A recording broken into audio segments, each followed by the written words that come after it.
Fala galera, saudações alvinegras e abraço glorioso a toda essa nação, juntos e embolados pelo fogão. Morrendo de saudade de vocês aqui, querendo bater um papo com vocês há um bom tempo, já estou afastado aqui da Rádio Botafogo com quase 7 meses, quase 8 meses, melhor dizendo, morrendo de saudade. Então vim aqui contar um pouquinho do que aconteceu nesse período, nesses 8 meses, dessa passagem maravilhosa, essa experiência maravilhosa que a Rádio Botafogo pôde passar, graças a vocês, o apoio de vocês e da existência da rádio desde 2010, conseguiu, com esse trabalho todo e com a nossa seriedade, credibilidade, conseguiu ser lembrada nesse momento especial da transição do Botafogo para a SAF, que nos deixou muito orgulhosos em relação a isso. Graças a vocês, graças a esse trabalho de todos que passaram aqui na Rádio Botafogo nesses últimos 12 anos.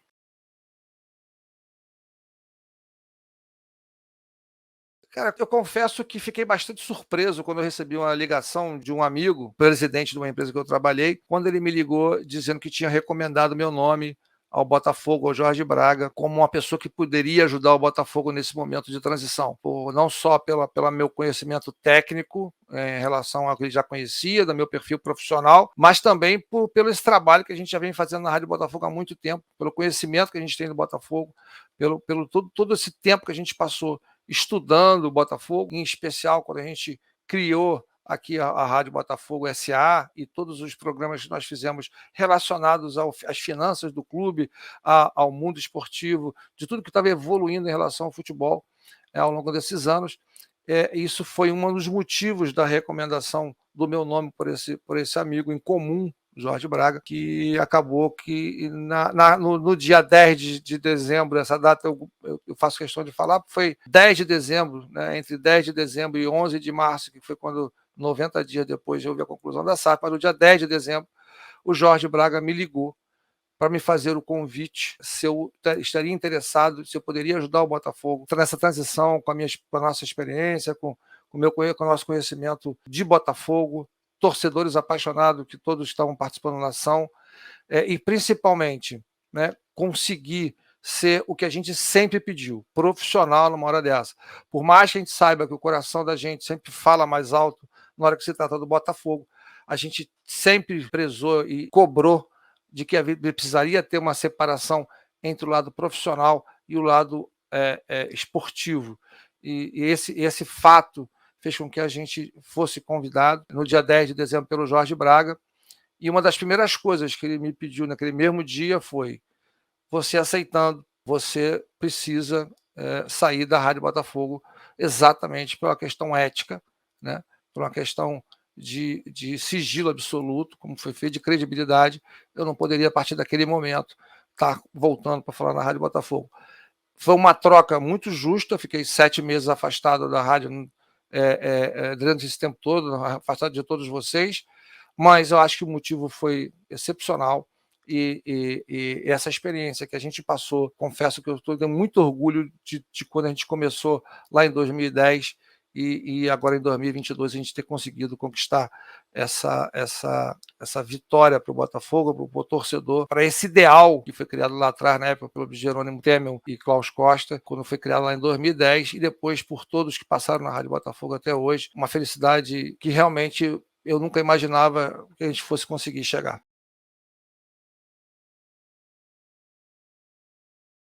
O nosso papel, não vou dizer que o meu papel, foi o nosso papel, porque era um grupo de pessoas qualificadas, profissionais gabaritados, com vasta experiência no mercado empresarial, tanto que vocês pegam o currículo das pessoas que estão lá, vocês vão ver que todas elas são extremamente capacitadas, e lembrando bem que esse foi um trabalho voluntário, ou seja, não teve nenhum tipo de remuneração atrelada a qualquer tipo desse tempo todo que a gente fez, foi tudo feito por amor ao Botafogo, por essa experiência que foi feita, e amor literalmente, tá? Não é aquele amor amador, não, um amor pelo clube, de saber que existia uma possibilidade de transformar o Botafogo em algo bem diferente da realidade que a gente estava, né, até pouco tempo atrás, voltar a ser o gigante que ele é, talvez até maior, dada a possibilidade que a gente tem de fazer isso. Nosso papel nesse grupo, e é bom lembrar que entre o dia, só para vocês terem uma ideia do que nós estamos falando, entre o dia 10 de dezembro, que o Braga fez o convite a mim, e a primeira reunião com a XP, que foi dia 23 de dezembro. Então, assim, tem 13 dias. Quer dizer, entre ter sido convidado e acontecer já a primeira reunião com a XP, que não existia ainda essa proposta na mesa, ela chegou muito próximo do dia 23, pelo que a gente ficou sabendo, são 13 dias. Então, no dia 23 foi a primeira reunião com a XP e o nosso papel, como foi perguntado, era contribuir com o nosso conhecimento técnico, com a nossa experiência, né, no sentido de ser consultores para a administração do Botafogo, com o do Césio, para o André Chame e com o Jorge Braga, que estavam à frente desse processo, cada um dentro da sua função da SAF, lembrando que o Chame, desde 2019, começou isso lá junto com o Laércio, lutando por esse dia. Então, é importante que a gente destaque isso. Então, nessa primeira reunião que a gente já teve com a XP, para primeiro conhecer o propenso investidor que teria interesse em fazer uma possível oferta ao Botafogo, naquele momento era um possível interesse. Então a XP trouxe e apresentou pela primeira vez o nome do John Textor, né, no dia 23 de dezembro, e ela apresentou. Nesse dia, eles apresentaram quem era o John Textor, qual era o objetivo dele, o que ele já tinha feito no mercado do futebol e tentando dar as credenciais dele, né? Obviamente, a gente sempre fica muito preocupado quando você diz que tem alguém interessado em comprar um clube que você ama, é como se você tivesse querendo, quando você tivesse entregando um filho seu, uma filha sua, a alguém que vai ter para um casamento ou para alguma coisa tão importante como e é o casamento, né? Uma pessoa que você ama, ou, no caso do Botafogo, que a gente ama demais, você entregar para alguém e ter o cuidado de que essa pessoa que vai receber o Botafogo realmente seja uma pessoa que vai cuidar bem, que vai saber tratar. Essa preocupação aconteceu ao longo desse período inteiro, mas nesse dia a XP apresentou para a gente qual era o perfil do investidor, qual era os objetivos dele nesse sentido, nesse primeiro momento. Não era bem um background check, não é muito bem fazer um levantamento da vida do cara, porque a gente acabou fazendo até para poder ter segurança de que a gente não estava lidando com nenhuma pessoa interessada em apenas se aproveitar da situação do Botafogo, mas que também trouxesse toda a expertise, competência técnica, competência financeira, competência de negócio, do business, futebol, né? De outros, do grupo, de uma experiência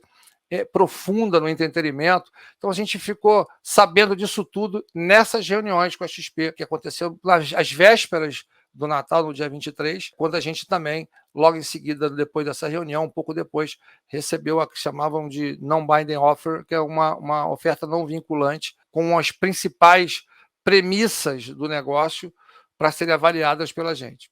Então, nesse momento, a gente usou do nosso conhecimento técnico para cada um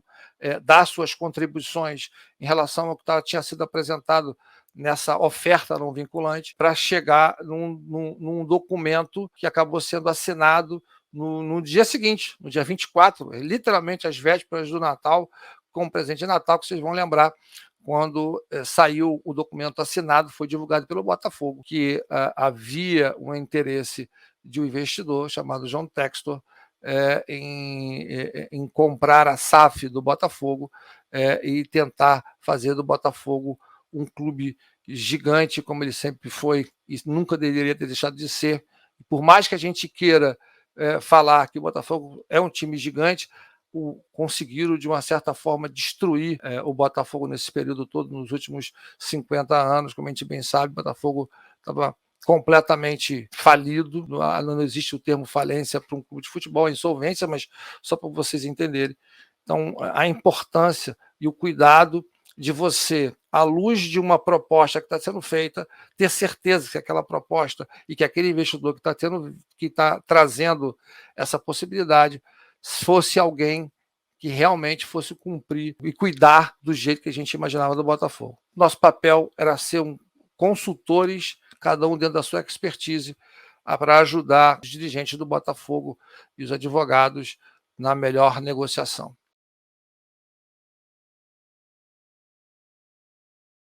Como eu tinha falado antes, a reunião com a XP foi no dia 23 de dezembro, né? A gente soube de uma hora para outra que ia ter uma reunião com a XP, que tinha interesse de fazer uma reunião. A XP tinha um investidor interessado na SAF do Botafogo, com a possibilidade de investir na SAF, e a gente fez essa primeira reunião com eles para eles nos apresentarem esse investidor. Nossa primeira preocupação, primeiro como torcedor, sempre assim nessas horas, né? Mas também olhando sobre o aspecto profissional, como consultor, a gente tinha que separar as duas coisas, ficar muito preocupado, porque a gente à medida que a gente ia ouvindo o que a XP vinha falando sobre quem era o John Textor, da onde ele tinha participado, da compra que ele tinha sido feita, ele contou, eles trouxeram para a gente uma coisa que a mim me deixou bastante tranquilo, pelo menos preocupado, quando a gente ouviu deles que era um cara que já tinha investido no Crystal Palace em agosto de 21, se eu não me engano, foi quando ele comprou. Em novembro ele tentou comprar o Benfica, que saiu, não foi noticiado que ele tentava comprar 25% do Benfica, né, que acabou não acontecendo, né, mas que estava ainda em negociação. O Botafogo já teria, pensei que o Botafogo fosse o terceiro clube, foi quando eles nos informaram que naquele dia eles tinham fechado com o clube da Bélgica, da segunda divisão, e o Botafogo seria um quarto clube. Então, percebia-se que, na minha cabeça, e até externalizei isso lá, que existia uma história, né, na linha do tempo que fazia sentido, que chama de market story, que fazia sentido o investidor estar vindo para o Botafogo. Ele tinha já comprado um pedaço do Crystal Palace, estava tentando comprar um pedaço do Benfica, tinha comprado um time na Bélgica, e aí o Botafogo seria um quarto time. Então, não me parecia ser um aventureiro, estou falando da minha posição, parecia que era uma pessoa que sabia o que estava querendo fazer. A gente agora precisava entender o que ele queria fazer e quais as condições que ele queria fazer e de que forma ele queria fazer isso. Então, essa preocupação ficou para todo mundo, né? Não só para os dirigentes, para o Jorge Braga, para o Chame e do Sérgio, que foram extremamente diligentes nesse processo, mas também desse grupo de pessoas muito gabaritadas no sentido de condições de avaliar o negócio como ele deveria ser para o Botafogo. Então, assim, todas elas extremamente qualificadas, então ficou muito mais fácil quando a gente escutou a história toda. De vez em quando a gente trazia o emocional para mais forte numa situação como essa, preocupado com o futuro do Botafogo, com o desempenho, mas naquele primeiro momento, essa informação da XP foi muito importante. Eles já colocaram algumas condições que eles tinham interesse de fazer, pelo menos a perspectiva de fazer como objetivo de investimentos, que tipo de coisa precisavam fazer, que eles queriam fazer, obviamente tudo ainda no estágio preliminar, mas como uma forma de apresentar esse interessado. A nossa preocupação, e como única referência que tem, e uma coisa que vocês vão precisar depois, vocês vão perceber, que o modelo do Botafogo foi o primeiro, literalmente, da SAF. Por mais que a gente fale que teve o Cruzeiro um pouco antes, o Cruzeiro, vocês perceberam que foi uma transação bastante diferente da do John Textor. O Botafogo, na realidade, foi o primeiro que seguiu todos os passos da lei da SAF, da lei 14.193, que ela é de 6 de agosto, né, de 21. Quer dizer, entre agosto de 21, quando a lei surgiu, né, até dezembro de 21, a gente passou 4 meses. Então, nós fomos o primeiro clube a utilizar da lei na íntegra. E outra coisa importante nesse sentido, que esse modelo que o Botafogo fez da SAF, ele está sendo replicado quase na íntegra pelo Vasco da Gama. Quando vocês forem ver lá na frente, o que está sendo divulgado para o mercado, o modelo que está sendo feito, obviamente cada um com as suas especificidades, com algumas coisas que você vai adaptando e vai melhorando, né, ou vai modificando em função de cada clube, mas o modelo feito é o modelo do Botafogo, o modelo que realmente fazia todo sentido. Então, assim, a gente conseguiu, nessa primeira reunião, ter uma excelente impressão e, consequentemente, conseguiu evoluir muito rapidamente para o dia seguinte, que foi o dia que a gente, logo no dia 24, até o dia 23 ninguém sabia de nada, no dia 24 já se vazou, aí o Sport TV, o Rizek e o Capello acabaram falando sobre essa negociação que estava acontecendo e que estava o Botafogo e esse investidor já próximos de assinar esse acordo, né, de não vinculante, vamos dizer assim, esse non-binding offer, que acabou acontecendo no dia 24, bem no final da tarde, lá para as 4, 5 horas da tarde, quando veio a assinatura do documento que deu início a essa transição. Existem coisas, usam muito essa expressão, que existem coisas que só acontecem com o Botafogo. Nesse caso, 2021 foi um ano completamente atípico sob o aspecto positivo do Botafogo. A gente começou um ano completamente desacreditado, recém caiu para a segunda divisão, não tinha nenhuma expectativa de nenhuma melhora no curto prazo, poucos recursos, para não dizer nenhum, acreditando apenas numa ideia, o do Sérgio, na ideia de profissionalização do clube, de trazer um CEO, fez o trabalho de contratação, onde chegou o Jorge Braga, que através do Braga conseguiu fazer uma reestruturação, um turnaround, começou a fazer um trabalho de turnaround no próprio Botafogo, ainda dentro das limitações, das condições que se tinha, o time ainda sendo montado, e isso tudo, considerando que a gente não tinha nenhuma perspectiva de nenhum investidor no curto prazo, foi se mostrando importante que, por mais que você não tenha a perspectiva, e isso é importante para todos nós na vida, né? Assim, se a gente acha que não adianta fazer agora, porque não tem a perspectiva de fazer, pode perder uma oportunidade quando ela aparecer. A oportunidade, quando se apresenta, você tem que estar preparado. Mesmo que você não acredite que ela vai aparecer, você precisa estar preparado para ela. Usa muito a expressão no cavalo passando selado, para você poder montar nele, e isso vale para a vida de todo mundo. Você tem que se preparar, faça a tua parte, para que se aparecer a oportunidade, você tenha condições de fazer. Que a única certeza que a gente tem é que se você não se preparar, você não vai ter condições de aproveitar da oportunidade que está passando à sua frente. E foi o que aconteceu no Botafogo. Sem nenhum tipo de expectativa de ter investidores no curto prazo, foi sendo feito um trabalho no Botafogo de reestruturação, do turnaround, buscando uma melhor eficiência diante dos recursos escassos do Botafogo. Foi sendo feito um trabalho muito detalhado nesse sentido, de orçamentação, de contratação de pessoas, na tentativa de deixar o mais próximo possível de um trabalho profissional, porque era necessário isso. E à medida que foi evoluindo, vocês vão perceber agora o quanto isso foi importante na decisão, na minha opinião, da decisão do próprio texto e até de outros possíveis interessados no Botafogo. O Botafogo chegou ao final do ano, um clube indo para a primeira divisão, crescendo ao longo do ano, né, dentro desse ambiente, chegando na primeira divisão, entrando no regime centralizado de execuções. O Botafogo conseguiu renegociar a sua dívida no curto prazo, né, e alongando ela através do regime centralizado de execuções, que foi aprovado, se não me engano, em outubro, né? Lembrando que a lei da SAF foi tudo certinho, né? A lei da SAF em agosto, a RCE, se não me engano, em outubro, e algo depois, no final de dezembro, depois dessa reunião com a XP, a gente também anunciou o acordo da transação da área fiscal, que a gente conseguiu reduzir a dívida, o Botafogo conseguiu reduzir a dívida de 400 milhões para 200 milhões mais ou menos de reais, quase metade da dívida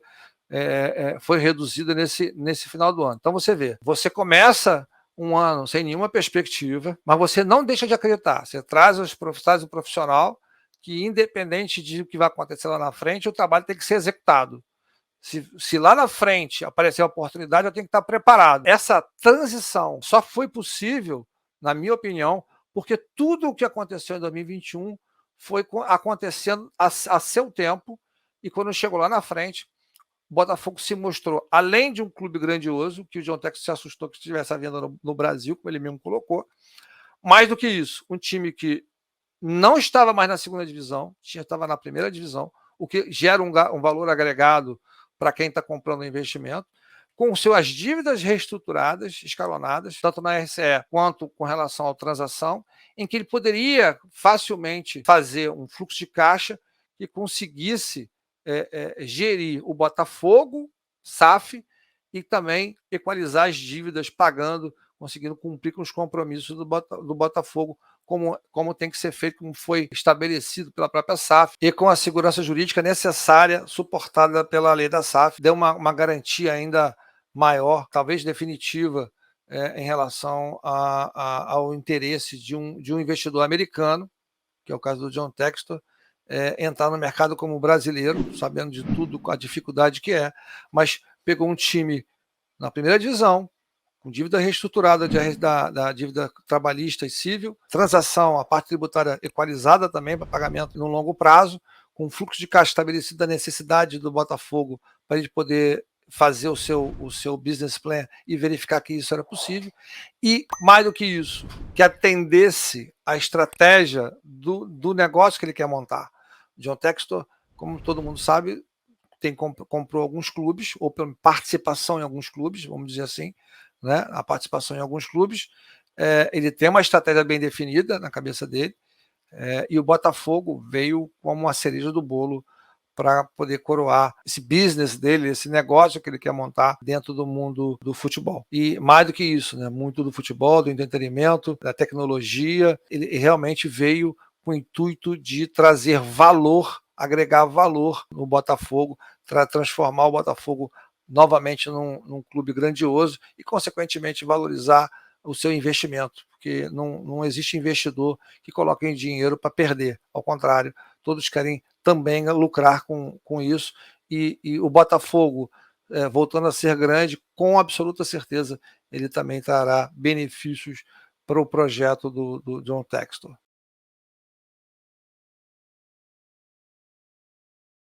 Cara, um dia bastante emblemático foi o dia da votação. Poucas vezes na minha vida eu tive sentimento de união,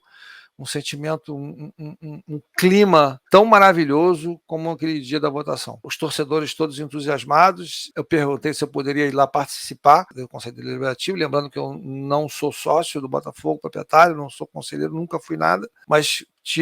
perguntei se eu teria algum problema em participar, e obviamente não me foi me negado, ao contrário, fui convidado para participar, que muito nos honra, né? Não só a mim estava presente, mas como representante da Rádio Botafogo, porque quando a gente chega lá, os caras me identificam como Davi ou como Gajo, e da Rádio Botafogo, né? Então tá passados 12 anos, né, nesse negócio todo, e a gente vê que aquilo que a gente começou lá atrás, e aí eu me remeto novamente ao que eu falei anteriormente sobre estar preparado quando a oportunidade aparecer, né? A gente quando começou há 12 anos atrás, não tinha essa expectativa imediata de que pudesse fazer com que a coisa fosse transformadora para o Botafogo, pudesse colaborar para alguma coisa que fosse transformadora para o Botafogo, mas que a gente estaria construindo alguma coisa que seria boa para o Botafogo, e que a gente estava se preparando para poder um dia, quem sabe, ajudar o Botafogo. E a gente não esperou um dia, nem um ano, a gente passaram-se mais de 10 anos, uma década, para a gente conseguir, de alguma forma, conseguir ter a honra, né, de participar de um processo como esse do Botafogo, em que a gente conseguiu ver toda a trajetória do Botafogo de 2010 para cá, que não foi das melhores, por mais que a gente tenha tido alguns títulos nesse processo, mas a gente sabe que o clube vem se deteriorando cada vez mais, principalmente por causa da política, que é uma das coisas que também acabou sendo resolvida, que eu sempre falo também, que é no amor ou na dor as pessoas se unem, e nesse caso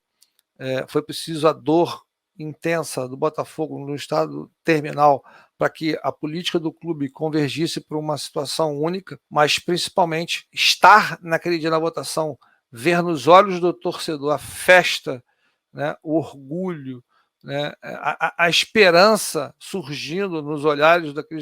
dos torcedores, dos nossos irmãos de camisa. Quando eu vi aquela cena em que foi votada e aprovada, os muros, de quem não conhece a sede do Botafogo, são pequenos, são baixos, né? Não são muros grandes. Então, e o casarão é logo em frente. É como se estivesse ali no Maracanã, vamos dizer assim, né, em que você simplesmente pula um pedaço e entra pula um murinho baixinho e entra em General Severiano. Todos os torcedores lá de fora respeitando aquele momento importante, e quando foi concretizada, que foi aprovado que o Botafogo poderia negociar a SAF, ou seja, que poderia se transformar numa SAF, quer dizer, o torcedor não se aguentou, e eu imaginei exatamente aquela cena. A cena, eu fui para frente do General, para a porta principal ali do General Severiano, do Salão Nobre, e eu comentei isso com algumas pessoas que estavam lá. Falei, eu não sei como é que essa torcida ainda não invadiu esse casarão. E eu acabei de falar, a porta se abriu e uma multidão de torcedores loucos, felizes, invadiram o Salão Nobre, tomaram conta do que é seu, literalmente. Você via alguns conselheiros, algumas pessoas que estavam participando do Conselho Deliberativo, saindo pelo cantinho, assim, com o laptop, para não ser, né, não se derrubarem a pessoa, com certo receio, com certo medo, e os torcedores só queriam ser felizes ali dentro, mostrar o sentimento que estavam tendo naquele momento de esperança, né, tomando posse do que literalmente é seu por direito, todos se confraternizando, todos chorando, né? É um sentimento único aquele dia da votação. Ao mesmo tempo, vem o contraditório, né? Nessas horas você tem que separar a emoção da razão. E eu pensando assim, rapaz, eu estou tão feliz com o que está acontecendo, tão feliz de ver os torcedores dessa maneira, mas eu sei que entre esse ato e efetivação da venda da SAF para o investidor, para a mudança do Botafogo, ainda tem um caminho muito longo a ser percorrido, porque agora só temos uma intenção de alguém querer investir no Botafogo ou comprar a SAF do Botafogo. Mas daqui até lá tem um caminho muito longo que nós, a administração, né, o Chame, o do Césio, o Jorge Braga, principalmente, à frente desse processo. E aí, lembrando, né, a gente sabia exatamente tudo que a gente tinha que fazer, o papel da gente que ia ser preponderante, tudo que já tinha sido construído, e aí com a ajuda, cara, assim, fundamental, e aí vale a pena ressaltar isso, que quando a gente viu o time que foi montado para poder construir essa transição para a SAF, nos deixava bastante confortável. Pessoas como Chico Musnick, do Barbosa Munique Aragão, uma lenda, literalmente uma lenda em relação à negociação de M&A, botafoguense, fanático, nos apoiando nesse sentido, um dos maiores escritórios de advocacia do país, mas é muito difícil nessas horas que você está no meio de uma comemoração como foi lá no dia da votação, você pensar nisso tudo. Você só pensa o seguinte, cara, parece que tem uma luz no fim do túnel,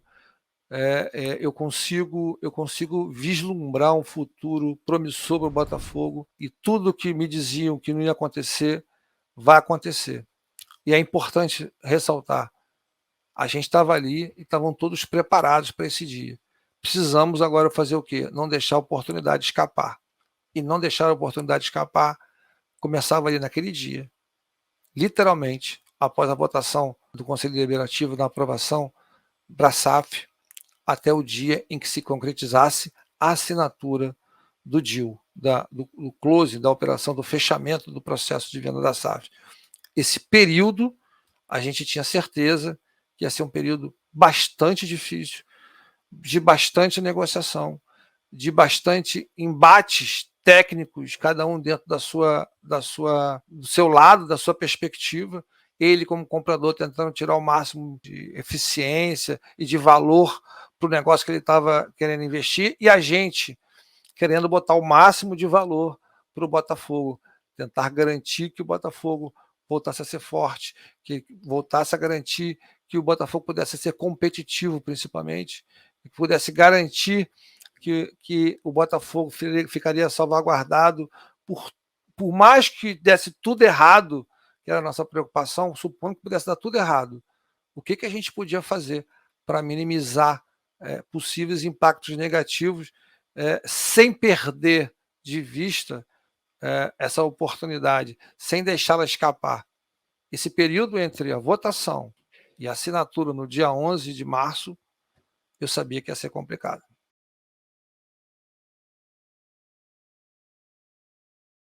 Bom, passado esse dia de euforia,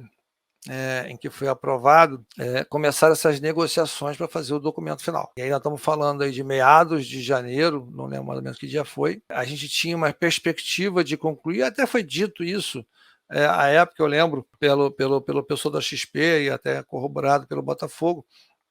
dentro de uma perspectiva de que tudo fosse resolvido em até 60 dias. Mas esses serão 60 dias mais longos da história do Botafogo e da nossa agonia, né? Porque todos naquele momento achavam que o Botafogo já era SAF, já estava rico, que ia ter um clube maravilhoso, o dinheiro. A grande maioria das pessoas não tinha a dimensão do que seria essa negociação. Essa negociação foi sendo feita, e aí cada um dentro da sua perspectiva, alguns acham que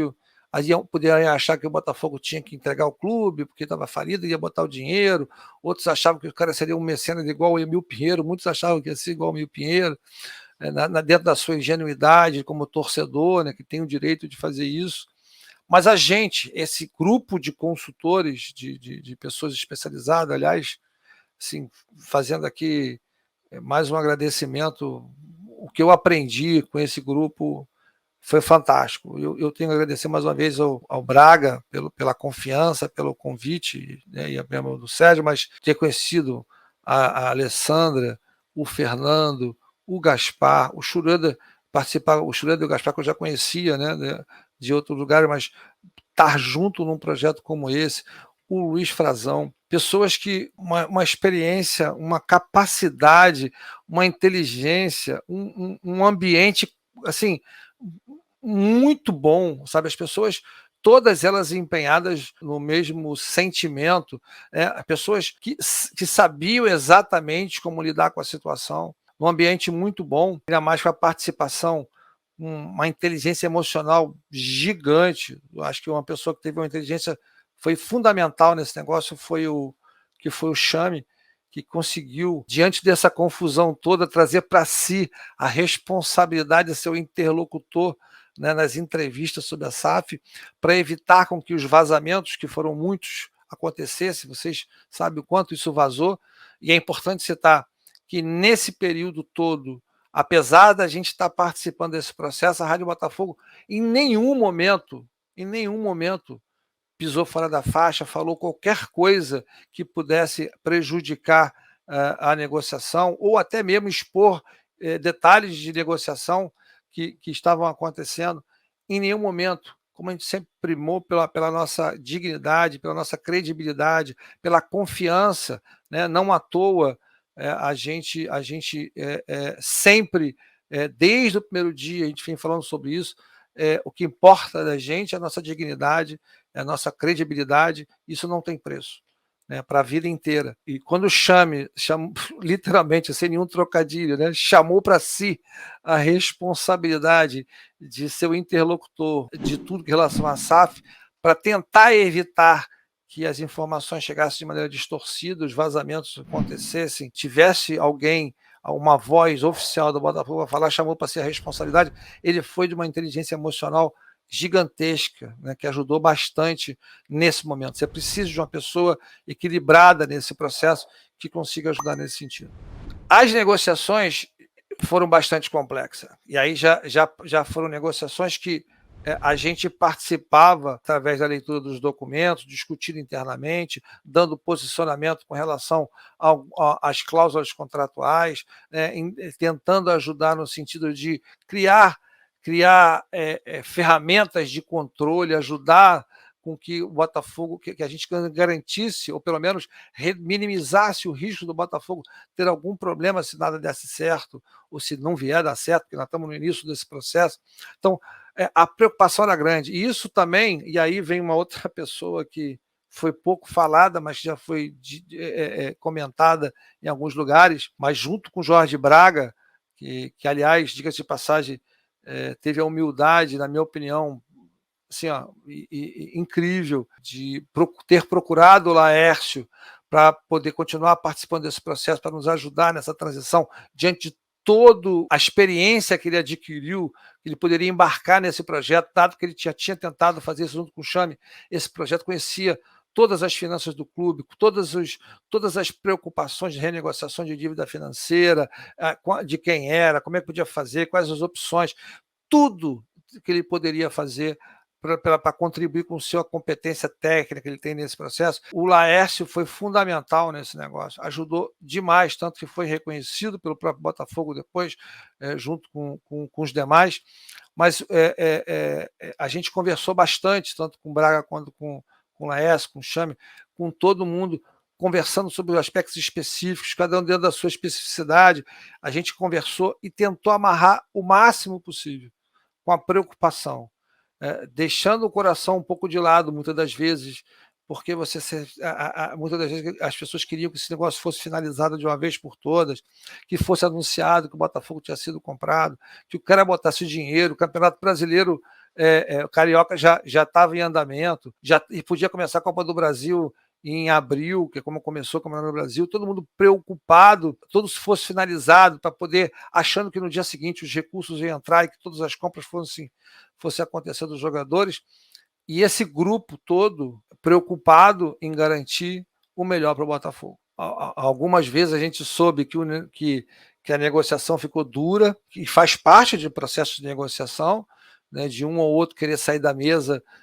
porque não estava satisfeito com o que estava acontecendo, mas sempre havia uma convergência no sentido, no dia seguinte, de voltar-se a discutir para tentar chegar num denominador comum. Esse documento foi lido inúmeras vezes por todo mundo, e eu posso dizer para vocês o seguinte: quando no final a gente lê o documento e vê no Investment Agreement, no acordo de investimento, como no Shareholder Agreement, que é o acordo de acionistas do Botafogo, o John Textor, eu não posso garantir que tudo, a gente consegue garantir que tudo vai dar certo, mas a gente consegue garantir que tudo que a gente podia fazer para diminuir o risco de dar errado foi feito nesses documentos. Esse documento do Botafogo, essa negociação do Botafogo, como disse lá no início, ela está servindo de modelo, que está sendo replicado para o Vasco, por exemplo. Provavelmente será replicado para outros clubes que venham se interessar pela SAF, considerando que a SAF era uma folha de papel em branco, literalmente. Né? A empresa, a SAF, não tinha nada, absolutamente nada, era uma folha de papel em branco. E você saiu dessa folha de papel em branco, construiu um negócio, transferiu os ativos, assinou os acordos, colocou dinheiro e deixou não só o futuro do Botafogo, o presente melhor para o Botafogo, como o futuro que, na minha opinião, tem tudo para ser um futuro maravilhoso, brilhante, se tudo for conduzido da melhor maneira ou como maneira que foi negociado com as perspectivas que estão sendo colocadas. No dia 11 de março, chegou ao fim esse nosso papel de colaboradores, de consultores nessa transição entre o Botafogo e a SAF. No dia 11 de março, aqui onde eu estou sentado, nós assinamos o documento de venda para o John Textor, eu, na qualidade de diretor executivo da SAF, na pré-operacional, lembrando que não teve nenhuma remuneração. Minha remuneração foi toda sentimental, até brincando aqui, nem camisa do Botafogo eu ganhei. Nem a camisa do Botafogo eu ganhei. Vocês têm uma ideia, porque não é isso que nos interessava. A felicidade de ter participado disso, a honra de ter podido ajudar, de ter chegado no dia 11 de março, para quem começou no dia 6 de março de 2010, com a criação da Rádio Botafogo, e no dia 11 de março de 2022, ter conseguido contribuir para um futuro melhor para o Botafogo, não há preço que pague isso para a gente. A gente só tem que agradecer a todos vocês que acreditaram na gente, a todos que passaram na Rádio Botafogo, sem nenhuma exceção, a todos que continuam acreditando na rádio, segurando esse negócio aqui. A gente criou uma família, literalmente, aí plagiando aqui o Luiz Castro, em que muito nos orgulha de fazer parte, saber que essa sementinha plantada 12 anos atrás está dando frutos. E repito a vocês, nas suas vidas particulares, não deixe para amanhã, não deixe para se preparar para amanhã, comece hoje. Porque amanhã, quando chegar a oportunidade, você tem que estar preparado. Isso vale para tudo na vida da gente. A gente, quando começou lá atrás, começou pensando trazer alguma coisa, contribuir para o Botafogo, para o torcedor botafoguense e para o Botafogo, né, dado que a gente percebia que as mídias não faziam isso, tratavam mal o Botafogo, como tratam até hoje, mas naquela época ainda era pior. Mas a gente veio construindo, mesmo sabendo que era difícil, construindo uma estrada longa. Alguns até já estão em estradas, teoricamente, conseguiram chegar em lugares mais distantes do que a Rádio Botafogo, um outro coloca dessa maneira. Mas eu não sei se chegou no meu lugar com a Rádio Botafogo, não. Isso eu tenho dúvida. Talvez eu tenha certeza, sem querer ser prepotente, e longe disso, porque nunca foi nossa filosofia, mas a gente pode não ter chegado tão longe, mas a gente chegou, a gente queria. E poucos vão chegar lá. Então, mais uma vez, eu queria agradecer a todos vocês, dizer que eu tenho uma perspectiva muito grande nessa caminhada. Existem algumas coisas que a gente ainda está tentando entender como será o futuro do Botafogo, porque ainda algumas coisas ainda não estão bem claras para o nosso entendimento, mas nós vamos agora no papel, voltando à Rádio Botafogo, dado que a gente contribuiu nesse período todo para o crescimento, para um futuro melhor para o Botafogo, como consultores, né, vamos dizer assim, como pessoas que puderam colaborar nessa fase de negociação com a SAF. Eu agora tiro o chapéu de consultor, coloco novamente de torcedor e a gente passa mais uma vez a fazer o que a gente fazia antes: apoiar o Botafogo, apoiar a SAF, ser crítico o que tiver que ser em relação aos jogos do Botafogo, como torcedor que nós somos, ser crítico com relação à administração da SAF. A gente vai dar a nossa opinião com base no conhecimento adquirido e no que foi proposto nessa negociação e ficar fiscalizando para que tudo que foi combinado seja cumprido da melhor maneira possível, e eu tenho certeza que isso será, mas agora com o chapéu de torcedor de volta à Rádio Botafogo, de uma maneira que a gente consiga contribuir de uma maneira mais objetiva e com um entendimento, tentando passar para você, torcedor, que nos acompanha, para você que sempre nos acompanha, de uma maneira mais didática possível, o que pode acontecer, sem deslumbramentos, que a gente percebe claramente quando a gente ouve, né, alguns comentários que são colocados, que existe ainda muito da emoção aflorada, né? As pessoas ainda não entenderam efetivamente o que é esse negócio. É importante a gente unir forças para tomar conta do filho ou da filha que nós entregamos para o John Textor. A gente tem que fazer como se fossem nossos filhos. Por mais que ele não esteja sendo mais administrado sob os nossos domínios, sob o nosso teto, sob a nossa casa, vamos dizer assim, a gente continua olhando ele, tomando conta dele e ajudando sempre no que for possível, orientando em todos os sentidos, de forma que a gente consiga que essa nova união entre o John Textor e o Botafogo seja duradoura, respeite as tradições do clube e que volte novamente a transformar o Botafogo no gigante que ele sempre foi. Forte abraço e a gente se vê aí nas lives da Rádio Botafogo em breve.